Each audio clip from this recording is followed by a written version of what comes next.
Industry ஒற்றுமையாக இருந்தால் தான் அந்த ரிலீஸ் ரிலேஷனை கொண்டு வர முடியும். இன்னைக்கு இண்டஸ்ட்ரி ஒற்றுமையாக இல்லை, அதுதான் உண்மை. இது வரைக்கும் நடந்த ஈவெண்ட்லேயும் எல்லா ஈவெண்ட்டும் நீங்கள் பார்த்துருப்பீங்க. யோகி பாபு சார் வந்து யாருமே வந்து குறை சொல்லாமல் போனதே கிடையாது. ஆனால் இந்த மேடை மட்டும்தான் அவர் வந்து வாழ்த்தி பேசியிருக்காங்க. என்ன காரணம் சார்? உண்மையை சொன்னேன் சார். என்னன்னா இப்போ வந்து பார்த்தீங்கன்னா ஒரு ப்ரொமோஷன் எல்லாத ஒரு குறை சொல்லிட்டு போவாங்க. சரிங்களா, இங்கே வந்து நீங்கள் தான் சொன்னீங்க வாழ்த்தினே இருக்கீங்க ரொம்ப நேரமாக. இது என்ன காரணம்? என்னோட படம் என்ன, இப்போ எங்கள் படம் வந்து அவர் நடிக்க வந்ததுலேருந்து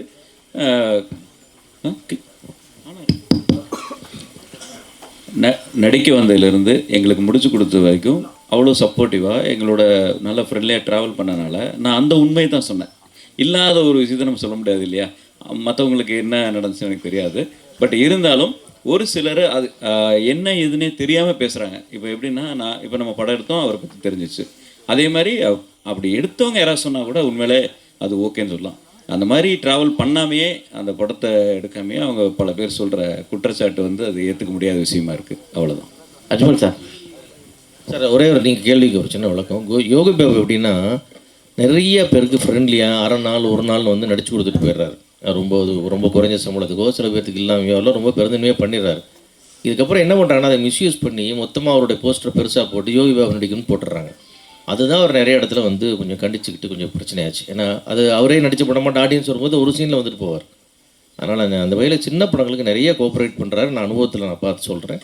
சின்ன ஒரு அரை நாள் ஒரு நாள்லாம் பெரிய கண்டிஷன்ஸ்லாம் நடிச்சு கொடுத்துட்டு போகிறார். அந்த வகையில் நிச்சயமாக பாராட்டுக்குரியவர் தான். பிரச்சனை எதுவும் இது வரைக்கும் எங்களுக்கு கம்ப்ளைண்ட்டாக கால் ஷீட்டாவோ சம்பளமாவோ இது வரைக்கும் எதுவுமே எங்களுக்கு வந்ததில்லை. தேங்க்யூ. அஜ்மல் சார் பார்த்தீங்கன்னா டைரக்டர்கிட்ட வந்து இப்போ அவர் ஏதாவது ஒரு டைலாக்ஸ் இவர் சொல்லும்போது அவர் இல்லை இதை நான் போடுறேன், நீங்கள் அதை போடுங்க அப்படிலாம் சொல்லவே மாட்டார். சார் நீங்கள் சொன்னது வருதா, ஓகேவா அப்படின்னு தான் அந்த இதுலேயே ட்ராவல் பண்ணும்போது ஒவ்வொரு விஷயமும் அவர் அப்படி தான் இது புதுசாக ஒருத்தர் வந்து நடிக்கிற மாதிரி தான் பண்ணியிருக்காரு. ஸோ அந்த உண்மையை தான் நான் சொன்னேன். பாட்னா கூட காப்பிரைட்னு சொல்லிட்டு ஒரு விஷயம் சொல்கிறீங்க, அது மென்ஷன் பண்ணி நீங்கள் வச்சிங்களா இல்லை இப்போ இருக்கிற ஜென்ரேஷனுக்காக பண்ணீங்களா? இல்லை, ஆக்சுவலி வந்து அந்த சீனில் வந்து அந்த படத்தில் வந்து ஒரு எப்போவுமே இந்த படத்துலலாம் வந்து நம்ம ஒரு ஹம் பண்ணுவோம், ஒரு பாட்டு பாடுவோம். இப்போ ரியல் லைஃப்பில் கூட நம்ம வண்டியில் போகும்போது ஒரு பாட்டு பாட்டு போவோம், ஏதோ ஒன்று பாட்டு பாட்டே போவோம். அந்த மாதிரி பாட்டு பாடிட்டு இருக்கும்போது நமக்கு என்னென்னா அது நம்ம அறியாமல் தான் பாடுறோம். ஆனால் அது படத்தில் வைக்கும்போது வந்து அது வந்து இவங்களா பாடும்போது அது ஒரு காப்பிரைட்ஸ் பிரச்சனையாக வருதுன்றதை வந்து அது நாங்கள் சும்மா அதை பேசிகிட்டு இருக்கும்போது அதில் ஒரு பாட்டு பாடிட்டு இருக்கிற மாதிரி ஒரு சீன் வரும். அப்போ அது சும்மா ஒரு கேஷுவலாக ஜாலியாக சொன்னது தான் தவிர வந்து பர்பஸாலாம் எதுவுமே வைக்கல. அது ஒரு சின்ன அந்த சீனோட ரிலேட்டடாக சும்மா ஜாலியாக ஐயோ இந்த பாட்டை பாட்டா தப்பாயிடுச்சு. அது ஒரு நல்லா பாசிட்டிவாக தான் இருக்கும். அந்த படம் அந்த ஒரு டைலாக் மட்டும் நீங்கள் கேட்டிருக்கீங்க, அது ஃபுல் சீனாக பார்த்தா அது ஒரு பாசிட்டிவாக தான் இருக்கும். இந்த இதை பார்க்கும்போது இந்த கைதி படம் மாதிரியே ஒரு இஷ்யூ போயிட்டு இருக்கு. எனக்கு பார்க்கும்போது அது அப்படி தான் தெரியுது. நீங்கள் பார்த்தீங்கன்னா தெரியும், ஸ்க்ரீனில் பார்த்தீங்கன்னாவே அதில் வந்து போலீஸ்காரை வந்து கைதி காப்பாற்றுவார், இதில் வந்து ஒரு விஷயம் போயிட்டுருக்கு. அது எப்படி மேட்ச் பண்ணுறது? இல்லை, அதுக்கும் இதுக்கும் எந்த சம்மந்தமும் கிடையாது. அந்த கைதி வந்து அது அவுட் அண்ட் அவுட் வேறு மாதிரி விஷயம்.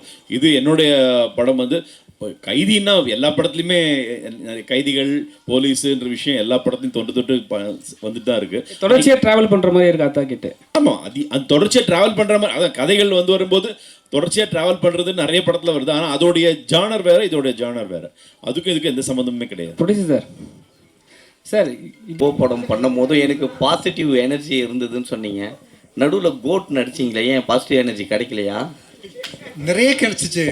இல்லை, அது வந்து நான் ஒரு குட்டி கேரக்டராக பண்ணியிருக்கோம். இது முழுசாக கேரக்டராக பண்ணியிருக்கேன் இந்த படத்தில். ஸோ அதனால் அதை பற்றி பேசுகிறேன். அது எனக்கு வந்து இண்டிவிஜுவலாக எனக்கு வந்து ரொம்ப பிடிச்ச படங்கள். அஞ்சாதையும் சரி, கோவும் சரி. ஆமாம், ஹீரோவை பண்ணனால. அது வந்து விஜய் சாருக்காக, வெங்கட் பிரபு சாருக்காக பண்ண படம். அதனால தான் அப்படி பேசுனேன். சிவன வாரம் 10 படம் வருது. ஏற்கனவே விஷால் சார் பீரியட் இருந்தப்போ ரிலீஸ் ரிலேஷன் கொண்டு வந்தாங்க.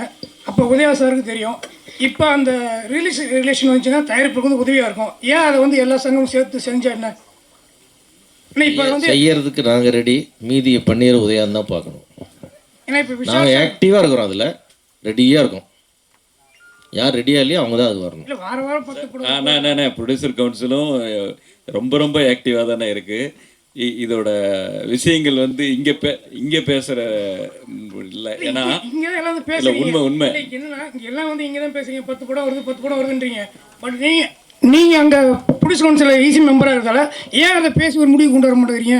இல்லைண்ணா, அது ஒவ்வொரு நிகழ்வும் அங்கே நடந்துக்கிட்டே இருக்குது. ஆக்சுவலாக எல்லாமே அங்கே நடக்கிற விஷயங்களில் மீட்டிங்கில் நடக்கிறதெல்லாம் வந்து வெளியே பேசக்கூடாது, சொல்லக்கூடாதுங்கிறது ஒரு உங்களுக்கே தெரியும்.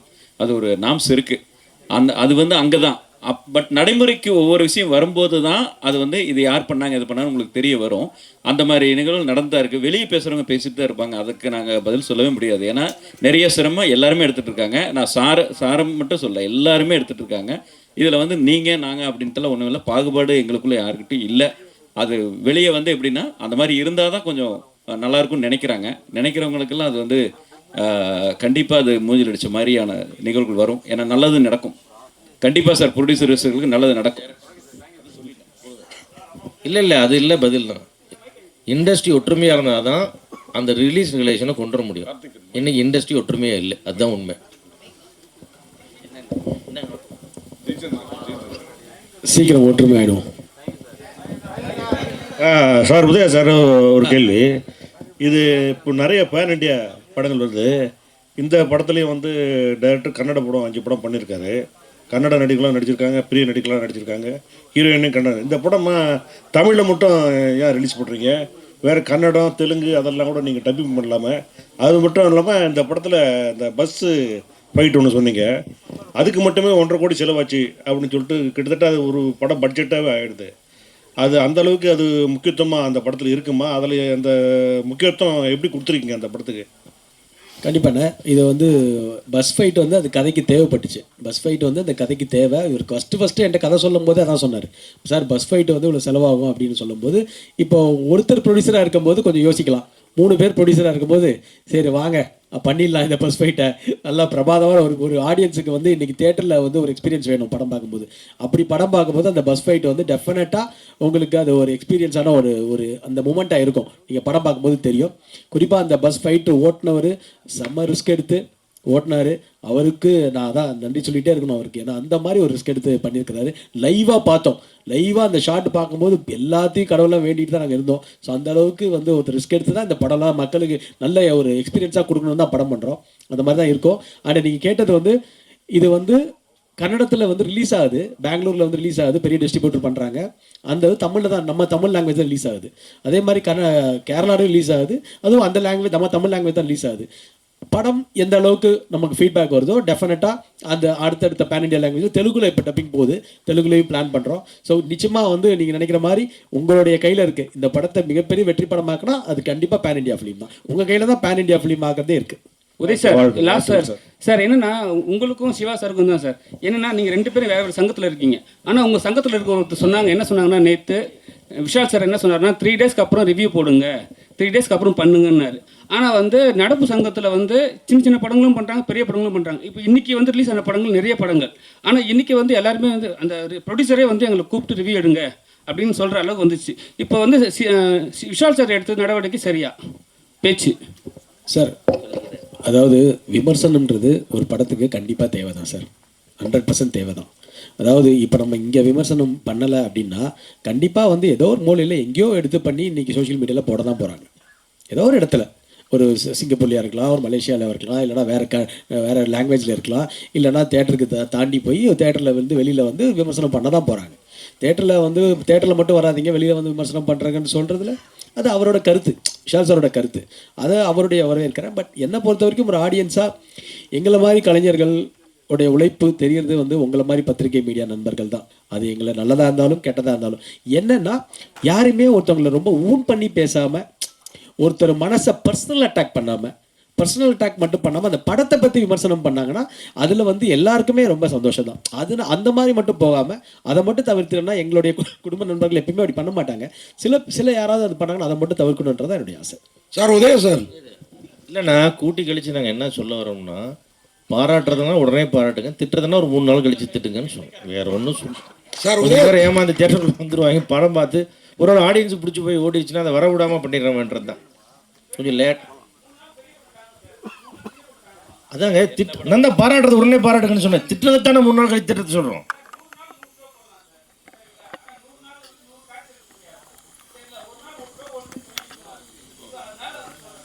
அதான் சொல்கிறேங்க, அந்த ஒரு ஷோ ஓடுறதையும் திட்டி விட்டு அதை கெடுத்து விட்றாதீங்க, திட்டுறதை 3 நாள் கழிச்சு திட்டுங்கன்னு சொல்கிறோம். அதான் மேட்ரு. திருப்பி ஓடுறதே ஒரு ஷோ தான்.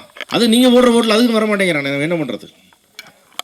சார் உதயா சார், உங்களுக்கு ஒரு கேள்வி, ஒரே கேள்வியில் 2 கேள்வி. அதாவது உங்கள் அப்பா வந்து இப்போ கலைஞர் கூடலாம் இருந்தவர், தமிழ்னு வாழ்ந்துட்டு இருக்காரு. நீங்கள் வந்து திருநெல்வேலின்னு ஆரம்பித்த கடைசி படம் கூட தமிழில் உத்தமராஜா அந்த மாதிரி வச்சிங்க. இப்போ என்ன அக்யூஸ்ட்னு மாறிட்டீங்க? இது ஒரு கேள்வி. அடுத்து அஜ்மல், பவன், இந்த படத்தில் நல்ல நல்ல நடிகர்கள்லாம் இருக்காங்க. இவங்க கூடலாம் நடிக்கிறப்போ நீங்களும் ஒரு பெரிய நடிகர், உங்கள் நடிப்பு திறமை கொஞ்சம் டல்லாக தெரியாதா? அதை எப்படி ஃபீல் பண்ணுறீங்க சார்? முதல் கேள்வி வந்து அப்பா, அது ஒரு பக்கம். என்னுடைய தமிழ் படம் திருநெல்வேலியிலேருந்து என்னுடைய டைட்டில் வந்து நிறைய தமிழ் டைட்டில் இருந்திருக்கு. இப்போது இது டைரக்டரோட ஆப்ஷன். இந்த கதைக்கு இந்த டைட்டில் தேவைப்படுதுன்னு சொல்லும்போது அந்த கதைக்கு இதுதான் கரெக்டான டைட்டில் அப்படின்றது வந்து எனக்கு பட்டுச்சு. அதனால இதை வந்து நம்ம அந்த மாதிரி ஒரு டைரக்டருடைய பாட்டில் வந்து நம்ம அதில் உடன்பட்டானு. ஸோ கண்டிப்பாக இதை பர்பஸாலாம் வந்து இங்கிலீஷ் டைட்டில் வைக்கணும்லாம் இல்லை. இந்த கதை நீங்கள் படம் பார்க்கும்போது இந்த கதை டைட்டில் கரெக்டாக இருக்குன்றது உங்களுக்கு தெரியும். நம்பர் 1. அடுத்து நீங்கள் கேள்வி கேட்டது வந்து இப்போ அஜ்மல் சார் இருக்கிறாரு, அஜ்மல் பிரதர் இருக்கிறாரு, ஜான்விகா இருக்காங்க, எல்லாருமே. சார், ஒருத்தர் கதைக்கு என்ன தேவையோ அந்த பர்ஃபார்மன்ஸ் தான் டெஃபினட்டாக இந்த படத்தில் இருக்கும். கதைக்கு என்ன மீட்டரோ அந்த மீட்டரை கரெக்டாக இப்போ டேரக்டர் வந்து வேலை வாங்கியிருக்காரு. இது நான் மட்டும் இல்லை, இதில் நடித்த எல்லா நடிகர்களாக இருந்தாலும் சரி, எத்தனை நடிகர்கள் நம்ம ஃப்ரேமில் இருந்தாலும் நம்ம ஒரு ஆர்டிஸ்ட்டாக கண்டிப்பாக நம்மளால் ப்ரூவ் பண்ண முடியும், அந்த கேரக்டருக்கு என்னால் ஜஸ்டிஸ் பண்ண முடியும். நம்பி தான் அது டேரக்டரும் நம்மளுக்கு அந்த வாய்ப்பு கொடுக்குறாரு. நம்மளும் அதை நம்பி ஏதாவது ஓரளவுக்கு கண்டிப்பாக ஒரு 100% இல்லைனாலும் 90% பண்ண முடியுன்ற நம்பிக்கை நமக்கு அதில் வருது. ஸோ அதனால் எத்தனை இன்றைக்கி வந்து மல்டி ஹீரோஸ் தான் படம் பண்ணணும். என்னை பொறுத்த வரைக்கும் வந்து இப்போ ஒரே ஹீரோவாக வந்து அப்படி பண்ணுறதை விட எல்லாரும் மல்டி ஹீரோஸாக படம் பண்ணுற போது இன்னும் ஒரு தமிழ் சினிமா ஆரோக்கியமாக இருக்குன்றது என்னுடைய எண்ணம். மியூசிக் டைரக்டர் நரேன் பாலகுமார்ஜி, சொல்லுங்கள். நம்ம படம் வந்து எக்கோ, அதுக்கு முன்னாடி அதுக்கப்புறம் நிழற்குடை எல்லாமே ஒரு டிஃப்ரெண்ட்டான மியூசிக் கொடுக்குறீங்க. ஆனால் தொடர்ந்து படங்கள் பண்ணுற மாதிரி தெரியல. டாம் நடிக்கிறவங்கலாம் தொடர்ந்து பண்ணுறாங்க. நீங்கள் மெலோடியும் சரி, இந்த மாதிரி பேக்ரவுண்ட் மியூசிக்கும் சரி பிரமாதமாக கொடுக்குறீங்க. என்ன காரணம்? செலக்ட் பண்ணி பண்ணுறீங்களா இல்லை வரலையா? சூஸியாக பண்ணுறேன் சார். நான் ரொம்ப சூஸியாக பண்ணுறேன் ஸ்கிரிப்ட் கேட்டு. ஒன்றில் இருக்கா Udaya? Sorry, I been waiting for this moment. Udaya, நீங்கள் வந்து எனக்கு உங்களோட hallmark personality. Failures have never deterred you. Thank you sir. Like a phoenix from the ashes, every time you come up. எங்களோட விஷஸ் என்றைக்குமே இருக்குது உங்களுக்கு. Thank you sir. Thank you sir. And accused வந்து நீங்கள் இந்த லுங்கி மடிச்சினது, you are always a open hearted person. இது உங்களோட லைஃப்பில் மைல்கன் மூவியாக கண்டிப்பாக இருக்கும். என்னோட பர்சனல் விஷஸ். அப்புறம் நிக்கில் முருகன் நீங்கள் ப்ரைஸ் பண்ண எனக்கு ஆச்சரியமே கிடையாது. 95லேருந்தே அவரோட துடிப்பை பார்க்குறேன், இதே துடிப்பை. அரும்பு மீசையில் இருந்தார், நல்லா வளர்ந்துருக்கார். அவர்கிட்ட எனக்கு என்ன பிடிச்சதுன்னா, அவர் படங்கள் மட்டும் ஜெயிக்கணும் இல்லை, எல்லா பிஆர்ஓ படங்களும் ஜெயிக்கணும் மனதார விரும்பக்கூடிய மனுஷன். அந்த மாதிரி ஒரு ரேர் பர்சன், நல்லா தெரிஞ்சதுனா நான் சொல்கிறேன். அப்புறம் வந்து அவன் personal wishes, I am turning 70 on August. என்னோட birthday wishes to the whole unit. Thank you so much sir. Thank you sir. Lovely wishes sir. Thank you sir. Director sir, சமீப காலமாக பார்த்துருப்பீங்க, காவல்துறையை பற்றி பேடாக தான் போயிட்டுருக்கு. இந்த படத்தில் அக்யூஸ்டு போலீஸை காப்பாற்றுதா இல்லை போலீஸ் அக்யூஸ்டை காப்பாற்றுதா? இது நான் வந்து இந்த காவல்துறையை பற்றியோ அவங்கள பற்றியோ இல்லை தப்பாவோ கரெக்டாவோ சொல்லலை. எல்லா இடத்துலையுமே எந்த இடமா இருந்தாலும் இப்போ சார் சொல்கிற மாதிரி எல்லாருமே அக்யூஸ் தான், எல்லாருமே நல்லவங்க தான். அந்த சமயமும் சந்தர்ப்பமும் சூழ்நிலையும் தான் ஒருத்தனை எப்படி மாற்றுதுன்றது. இதில் இந்த film there is a good cop and a bad cop also அப்படியும் இருக்காங்க. படத்தோட மெயின் அக்யூஸ்ட், அதாவது மெயினாக A1 A2ன்னு சொல்லுவோம் இல்லையா, A1 அவரு, A2 இவர். உதயா சார், நீங்கள் திருநெல்வேலி படத்தில் வந்து அறிமுகம் பண்ணீங்க. அந்த படத்தில் தான் இங்கே விவேக் சாரும் ட்ராக் காமெடி வந்து ஆரம்பித்து அவருக்கும் ஒரு தனி இது பண்ணார். நிறைய பேர் சப்போர்ட் பண்ணாங்க அப்படின்னு சொன்னீங்க. உங்களுக்கு வந்து அவர் எந்த அளவுக்கு சப்போர்ட்டாக இருந்தார், அவரோட நினைவுகளை கொஞ்சம் சொல்லுங்களேன். இன்னைக்கு நான் ஃபீல் பண்ணுறது, அதாவது இன்னைக்கு இந்த ஸ்டேஜில் நான் இருக்கும்போது, என்னோட ஆடியோ லான்ச் இருக்கும்போது ஃபீல் பண்ணது, ஒன்று எங்கள் அம்மா இல்லை, இன்னொன்று விவேக் சார் இல்லை. இந்த 2 தான். ஏன்னா என்னுடைய எல்லா படத்துடைய ஆடியோ லான்ச்சுக்கும் விவேக் சார் இல்லாமல் இருந்ததே கிடையாது. அது மீடியா எல்லாத்துக்கும் தெரியும். அவருடைய மிகப்பெரிய நண்பர்கள் வட்டாரத்தில் அவர் 6 பேர் ஒரு நண்பர்கள் வட்டாரம்னா அந்த 6வது நண்பர் தான் ஒரு குறிப்பிட்ட வட்டாரத்தில். ஸோ அவர் இல்லைன்றது என்னால் இன்னமும் ஜீரணிக்க முடியல. மிகப்பெரிய ஒரு கலைஞன். எனக்கு வந்து என்னுடைய கேரியரில் எப்பயும் ஒரு பாசிட்டிவ் எனர்ஜி கொடுத்து, உதயா நீ ஜெயிக்கணும். நான் யாருக்காக ஜெயிக்கணும்னு நினைக்கிறேன்னா எங்கள் அம்மாக்காகவும் விவேக் சாருக்காகவும் நான் ஜெயிக்கணும்னு நினைக்கிறேன். இந்த கேள்வி கேட்ட உங்களுக்கு ரொம்ப நன்றி மீனாட்சி சார். ஏன்னா உங்களுக்கு தெரியும் விவேக் சாரும் எனக்கும் எவ்வளோ ஒரு ஃப்ரெண்ட்ஷிப்னு தெரியும். நான் இன்றைக்கும் மிஸ் பண்ணுறேன். என்னால் விவேக் சாருக்கு ஏதாவது பண்ண முடியும்னு தான் நான் விவேக் சாரோடைய அந்த நினைவு அந்த டைமில் ஃபஸ்ட் இயரில் பண்ணும்போது நான் ஒரு கோரிக்கை ஒன்று வச்சேன். சின்ன கலைவாணர் விவேக் சார் சாலைன்னு அந்த ஏரியாவுக்கு வரணும்னு அப்போது அண்ணன் பூச்சிமுருகன் இருந்தாங்க. அது நான் உடனே சொல்லி அண்ணன் பூச்சிமுருகன் அதை உடனே பண்ணி கவர்மெண்ட்டில் வந்து அதுக்கு ஓகே பண்ணி அதுக்கு மிகப்பெரிய சிஎம்க்கு இன்றைக்கும் நான் அதை நன்றியை சொல்லிக்கணுன்றதே என்னுடைய ஆசை. சின்ன கலைவாணர் விவேக் சார் சாலைன்னு பார்க்கும்போது நான் ஒரு துரும்பாக இருந்திருக்கேன்றது என்னுடைய சந்தோஷம்.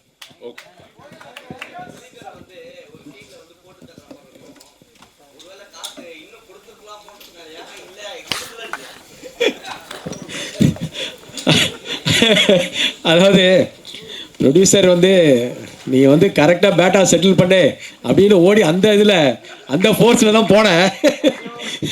பேட்டா செட்டில் பண்ணுங்க சார், பணத்து பேமெண்ட்டை கொடுங்க சார், டென்ஷன் பண்ணாதீங்க சார் அப்படின்னு சொல்லி கரெக்டாக கொடுத்துட்டார். இந்த படத்தில் எல்லாமே கரெக்டாக பண்ணாங்க. இல்லை சார், இல்லை நான் இப்படியெல்லாம் யோசிக்கிறீங்க அப்பா. தேங்க்யூ, அனைவருக்கும் நன்றி. ஒரே ஒரு நிமிஷம் உட்காருங்க, இந்த குரூப் ஃபோட்டோ எடுத்துட்டு விஷுவல்ஸ் எடுத்ததுக்கு அப்புறம் போயிடலாம் சார். உள்ள வாங்க. அவரும் விந்திருப்பார், நானும் விந்திருப்பேன். இல்லையா எடுக்க சொல்லுங்க, நானும் எடுத்து